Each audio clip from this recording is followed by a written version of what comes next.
Good morning. Twelfth class के Hindi medium और English medium के बच्चे जरा ध्यान देंगे। देखिए बेटा, हमने आप लोगों को बताया था कल कि कुछ मोलैलिटी के क्वेश्चन होंगे। आप लोगों को कल एक मोलैलिटी का क्वेश्चन मैंने बता के दिया था, इंपॉर्टेंट क्वेश्चन था जो सोडियम क्लोराइड के लिए था।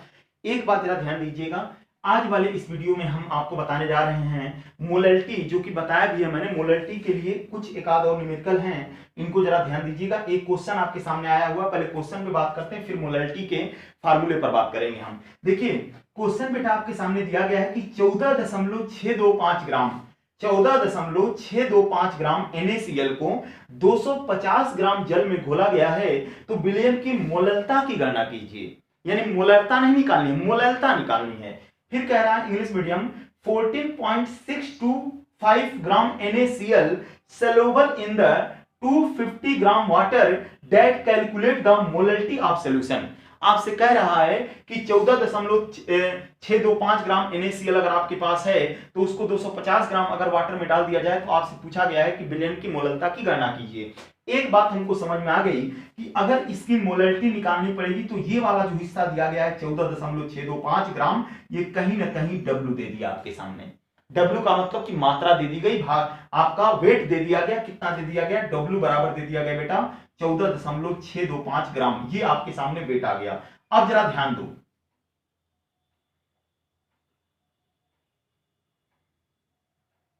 चौदह दशमलव 625 ग्राम आपके सामने वेट आ गया है। अब हम लोग क्या करेंगे कि यहां पर एक बात कर सकते हैं हम कि 14.625 ग्राम अगर आपके सामने आ गया है तो वेट आ गया है, और आपको NaCl का क्या निकालना पड़ेगा? Molar mass. NaCl 14.625 ग्राम आपके पास वेट आ गया है, और NaCl का मोलर मास निकालना पड़ेगा, mm निकालना पड़ेगा। mm का मतलब होता है मोलर मास यानी अणुभार, और मैं इसलिए कह रहा हूं क्योंकि मोल देखना पड़ेगा आपको। और मोल तो जरा हम लोग फार्मूला पहले देख लेते हैं कि मोलैलिटी का फार्मूला क्या होता है। मोललता बराबर होता है बेटा विलेय के मोल बटे विलायक का भार किलोग्राम में। जरा ध्यान दीजिएगा, विलेय के मोल बटे विलायक का भार किलोग्राम में। एक बात क्लियर हो गई कि ये जो हमारे पास NaCl है, ये NaCl का जो वेट दिया गया है ये सैलूट के रूप में होगा, विलेय के रूप में होगा, और यहां पर जो विलायक का काम करेगा वो कौन करेगा? 250 ग्राम वाटर जो है, ये वाला हिस्सा कितना क्या हो जाएगा आपका? विलायक। यानी इसमें वाटर जो है वो कहीं ना कहीं सॉल्वेंट का काम करेगा, विलायक का काम करेगा। जो NaCl है वो किसका काम करेगा? आपका सैलूट का काम करेगा। ये पॉइंट आपको ध्यान देना है। और याद रखिएगा मोलैलिटी बराबर क्या होता है? मोलैलिटी बराबर होता है विलेय के मोल बटे विलयन का आयतन लीटर में। लेकिन इसका फार्मूला क्या होता है? मोलैलिटी बराबर होता है, स्मॉल m से डिनोट करते हैं, उसको कैपिटल M से करते हैं। यहां पर विलेय के मोल बटे विलायक का भार किलोग्राम में, यानी मोलैलिटी बराबर होता है English medium mole of salute upon mass of solvent. Solvent का यहां पर लेना है आपको, विलायक का लेना है, विलयन का नहीं लेना है, सोल्यूशन का नहीं लेना है। और याद रखिएगा मोल बराबर आप देखना पड़ेगा विलेय के मोल, और मोल को निकालने के लिए फार्मूला क्या होता है? भार बटे अणुभार, यानी मोल बराबर होता है वेट अपॉन मोलर मास, तो W बराबर N बराबर होता है W अपॉन M। तो सबसे पहले इस क्वेश्चन के अंदर ये पता करिए कि मोलैलिटी का फार्मूला तो आपके सामने आ गया। यानी मोलैलिटी के लिए हमको दो चीजें देखनी पड़ेंगी। एक देखना पड़ेगा मोल, यानी क्या देखना पड़ेगा बेटा? मोल देखना पड़ेगा, किसका? सैल्यूट का निकालना पड़ेगा, और विलायक का भार। तो एक बात जरा ध्यान दीजिएगा, पूरा मैं क्वेश्चन में लिखता हूं और फिर आपको समझ में आ जाएगा। देखिए अब इस क्वेश्चन को हल करने के लिए सबसे पहले ऊपर लिख लीजिए विलेय का भार। विलेय का भार यानी W, यानी हम ये कह सकते हैं weight of salute. Weight of salute बेटा W कितना दिया गया है आपके सामने? W दिया गया है 14.625 ग्राम, ये दिया गया है आपके सामने। W दिया गया है 14.625 ग्राम। और एक बात और, विलेय का भार आपके पास आ गया, और विलेय का यानी इसका मोलर मास निकालना है। विलेय का लिख दे रहा हूं मैं, विलेय का मोलर मास, विलेय का अणुभार।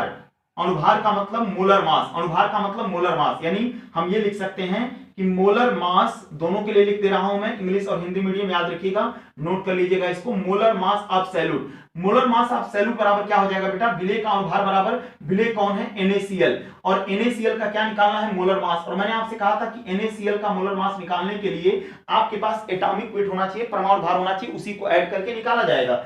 Na का होता है 23, Cl का होता है आपका NaCl में, Cl का होता है, क्लोरीन का होता है बेटा NaCl, Na का हो जाएगा 23 और क्लोरीन का होता है, याद रखिएगा Na का 23 होता है और क्लोरीन का होता है 35.5। इन दोनों को जोड़ देंगे हम लोग 35.5, इसको जोड़ दोगे बेटा तो 58.5 आ जाएगा। यानी कहीं ना कहीं NaCl का जो मोलर मास आ रहा, अणुभार आ रहा है, याद रखिएगा मोलर मास जो आ रहा कितना आ रहा 58.5। तो हमको दो चीजें पता चल गई। एक तो ये पता चल गया कि विलेय का भार कितना है 14.625, यानी W पता चल गया हमको, और सैल्यूट का क्या पता चल गया आपको, वेट पता चल गया, और क्या पता चल गया, मोलर मास। तो ये बताओ मोल निकल पाएंगे कि नहीं, क्योंकि मोल का फार्मूला क्या होता है, N बराबर होता है बेटा W/M। N बराबर क्या होता है, W/M। और एक बात और, N बराबर जब W/M होता है तो W कितना रख दोगे आप लोग, 14.625 और अपॉन कितना रख दोगे आप, 58.5। ये आपके पास रखोगे तो W/M निकल आएगा आपका, यानी W/M का मतलब कि मोल निकाल लेंगे हम लोग। अब यहां पर क्वेश्चन के अंदर आपके सामने दे दिया है मैंने कि 14.625 है, और ये बताइए विलायक का भार कितना दिया गया है। क्वेश्चन को मिटा दे रहा हूं, क्वेश्चन आपने नोट कर लेना है, और याद रखिएगा विलायक का भार लिख देता हूं यहां पर,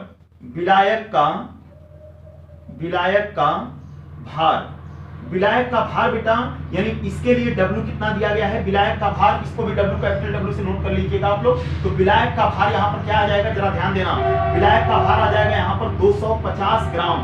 कितना दे दिया गया बेटा, 250 ग्राम। जरा ध्यान दो, इसको जरा समझने की कोशिश करिएगा। जबकि मोलैलिटी के अंदर जो सॉल्वेंट होता है, यानी हम ये कह सकते हैं कि मास ऑफ सॉल्वेंट बेटा कितना दे दिया गया है, 250 ग्राम। और याद रखिएगा ये ग्राम में है, और इसको किस में कन्वर्ट कर लेंगे, किलोग्राम में। ग्राम को किलोग्राम में कन्वर्ट करने के लिए 1000 से या तो मल्टीप्लाई कर दो, 1000 से या तो डिवाइड कर दो, या तो मल्टीप्लाई कर लो। अगर हम यहाँ पर 250 ग्राम में अगर 1000 से मल्टीप्लाई कर लेंगे तो जाहिर सी बात है कितना आ जाएगा, 1/4 आ जाएगा किलोग्राम में। तो किलोग्राम में मैंने यहीं पर कन्वर्ट कर लिया। तो मेरे कहने का मतलब यह है कि विलायक का भार भी आ गया, विलेय के मोल भी पता चल जाएंगे। अब याद रखिएगा विलेय के मोल जब पता चल जाएंगे, विलेय का भार पता चल गया, तो ये बताओ विलायक का भार पता चल गया तो क्या मोलैलिटी नहीं निकाल पाओगे क्या। मोलैलिटी का मतलब क्या होता है, मोलैलिटी का मतलब होता है विलेय के मोल, और विलेय के मोल का मतलब कि N बराबर W/M। W कितना दिया गया बेटा, 14.625 ग्राम, और इसके लिए W तो आ गया, M का मतलब होता है मोलर मास, NaCl का मोलर मास कितना आ गया, 58.5। इसको जब हम लोग कटाएंगे तो याद रखिएगा, इसको कटा लीजिए तो N बराबर 14.625 बटे 58.5, अगर इसको 5 से कटा दोगे तो 5 11 5 55, और यहां पर आ जाएगा 11 5 55 और 3 बचेगा, मतलब इस पर आ जाएगा 11.7 नीचे आ जाएगा, और ऊपर आपका आ जाएगा 5 दूनी 10, 2 बचेगा, और यहां पर आ जाएगा 5 दूनी 10, 2, और यहां पर लगभग आएगा आपका 2.925, ये आ जाएगा आपका 2.925, ये आ जाएगा 2.925 ऊपर आ जाएगा, और नीचे कितना आ जाएगा 11.7। एक बात जरा ध्यान दीजिएगा बेटा, इसको और कटाएंगे अगर हम लोग तो 2.925 बटे 11.7 करोगे तो नीचे हम क्या करेंगे, इसको दशमलव को यहां से हटाओगे, दशमलव को हटाओगे, और याद रखिएगा यहां पर 1000 से मल्टीप्लाई कर देंगे, और ऊपर यहां दशमलव से हटा के इसको 10 से मल्टीप्लाई कर देंगे, 1 0 से 1 0 कैंसिल हो जाएगा, लगभग इसका भी कटा के देखोगे आप लोग तो 1/4 आ जाएगा। यानी कहने का मतलब जो हमारे पास मोल आ गए वो कितने आ गए, 1/4।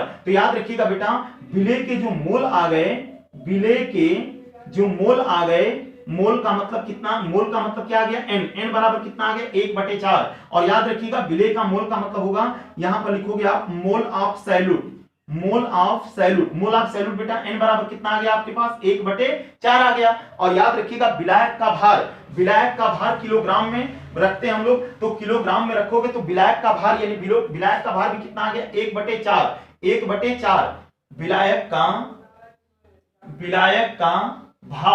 विलायक का भार भी कितना आ गया आपके पास, यानी हम ये कह सकते हैं कि वेट ऑफ सॉल्वेंट बेटा कितना निकल के आ गया आप लोग का 1/4 मोल भी आ गए, 1/4 आपका किलो, ये आपका भार भी आ गया। तो याद रखिएगा मोलैलिटी बहुत निकल जाएगी आसानी से।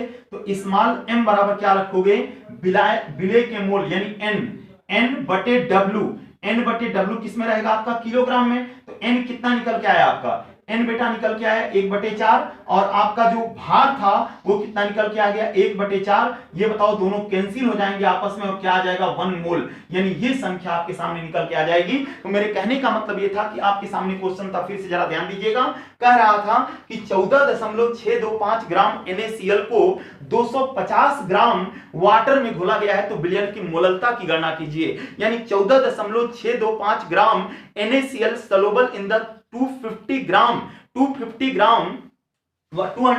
ग्राम water that calculate the molality of solution. तो याद रखिएगा मोललिटी का फार्मूला क्या होता है बेटा, विलय के मोल मोललिटी बराबर स्मॉल m बराबर होता है, स्मॉल m बराबर होता है विलय के मोल यानी n बटे विलायक का भार यानी सॉल्वेंट का भार किलोग्राम में आना चाहिए। यानी फार्मूला क्या होता है m बराबर n बटे w और किसमें होना चाहिए केजी में। और आप लोगों को याद होगा तो बताया था मैंने m बराबर अगर n बटे BL कर दोगे तो ये मोलैलिटी का फार्मूला हो जाएगा। ये मोलैलिटी है और ये मोलैलिटी है, वहां पर वैल्यूम देखते हैं पूरे सॉल्यूशन का, लेकिन यहां पर सॉल्वेंट का निकालना होता है। इसके लिए मैंने आपसे कहा कि पहले विलय का भार कितना आ रहा था 14.625 ग्राम आ रहा था, उसको हमने W से निकाल लिया। फिर हमने मोलर मास निकाला क्योंकि n बराबर क्या होता है W/m होता है। मोलर मास कितना आ गया था 58.5, W आपके पास दिया हुआ था 14.625, दोनों को कटा लिया मैंने, ये बेटा निकल के आया था लगभग 2.925 बटे 11.7। इसको जब कटाओगे तो 1/4 आ जाएगा, यानी n आपको पता चल गया कि 1/4 है। और विलायक का भार चूंकि दिया हुआ था इन्होंने 250 ग्राम, इसको मैंने सॉल्वेंट के जो वेट था उसको 250 ग्राम उसको मैंने कन्वर्ट कर दिया किसमें किलोग्राम में, 250 बटे 1000 कर दोगे 1/4 आ जाएगा। और याद रखिएगा फिर मैंने मोलैलिटी का फार्मूला लगा दिया m बराबर n बटे W kg और n बराबर कितना था 1/4 और बटे 1/4 1m आ जाएगा। या इसको आप लोग लिख सकते हो 1 मोलल, क्या लिख सकते हो इसको 1 मोलल, या आप ये भी लिख सकते हो 1 मोल प्रति किलोग्राम। ये क्वेश्चन के सामने आपका मतलब जवाब आ गया। और याद रखिएगा इस तरह से इस क्वेश्चन को हल कर दिया मैंने, इसको नोट कर लीजिएगा और ध्यान से वीडियो को देखा करिए, लाइक किया करिए, सब्सक्राइब किया करिए। आपकी सबसे बड़ी गुरुदक्षिणा मेरे लिए यही होगी, तो इसलिए बहुत ध्यान से समझिएगा। फिर ऑर्गेनिक के भी वीडियो आपके सामने आएंगे, वो भी आपको बताए जाएंगे, जो भी चैप्टर होंगे वो चैप्टर वाइज आपको बताया जाएगा। Thank you.